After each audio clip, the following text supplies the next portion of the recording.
အိမ်ဝင်ဧည့်သည်တွေလာတော့ဒီခရမ်းသီးတောင်းလေးထောင်းကျွေးလိုက်တာကိုစားလို့ကောင်းလို့ဆိုပြီးခဏခဏထပ်ထောင်းခိုင်းလို့ကရဆာနောက်ထပ်ထပ်ထောင်းထားတာလေးကိုဘလော်လေးရိုက်ပေးထားတာဖြစ်ပါတယ်။ဒါကတော့ဒီထောင်းမဲ့ဒီခရမ်းသီးလေးတွေကိုကရဆာတို့ဒီဈေးမှာသွားဝင်နေတာဖြစ်ပါတယ်။ရရှိလာတဲ့ခရမ်းသီးလေးတွေကိုရေနဲ့တန့်စင်သွားအောင်ဆေးကြောမယ်။ပြီးရင်တော့ယေရှုကိုတည်ပေးထားပါမယ်။ခရမ်းသီးကိုအညာဖြတ်ဒီလိုလေးစိတ်ကလေးတွေမကွဲအောင်တော့ချမ်းပေးထားပါမယ်။ဒီဗီဒီယိုထဲမှာပြထားတဲ့အတိုင်းအပေါ်ကအညာဖြတ်ဒီလိုမျိုးလေးစိတ်လေးတွေချမ်းထားတာဖြစ်ပါတယ်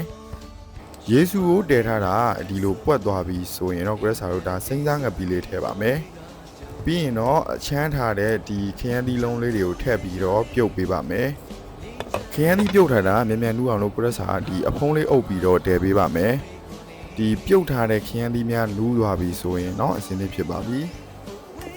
ဒါတော့ခရမ်းသီးထောင်းမှာပါဝင်ပစ္စည်းတွေဖြစ်တဲ့ကြက်သွန်ဒီကြက်သွန်ပြူငရုတ်သီးတို့ကိုဒီအိုးထဲထည့်ပြီးတော့လှော်ပေးပါမယ်။အဲလိုလေးခြောက်ပြီးတော့မှုေးသွားပြီဆိုရင်တော့အဆင်သင့်ဖြစ်ပါပြီ။ဒါတော့ခရမ်းသီးထောင်းတွေမှာပါဝင်ပစ္စည်းဖြစ်တဲ့ပြုတ်ထားတဲ့ခရမ်းသီးရဲ့အိုးကင်းပူတိုက်ထားတဲ့ကြက်သွန်ဒီကြက်သွန်ပြူငရုတ်သီးစိမ်းရဲ့စားဟင်းညိုမုတ်ချက်သားမုံတို့ကိုအဆင်သင့်ပြုလုပ်ထားပါမယ်။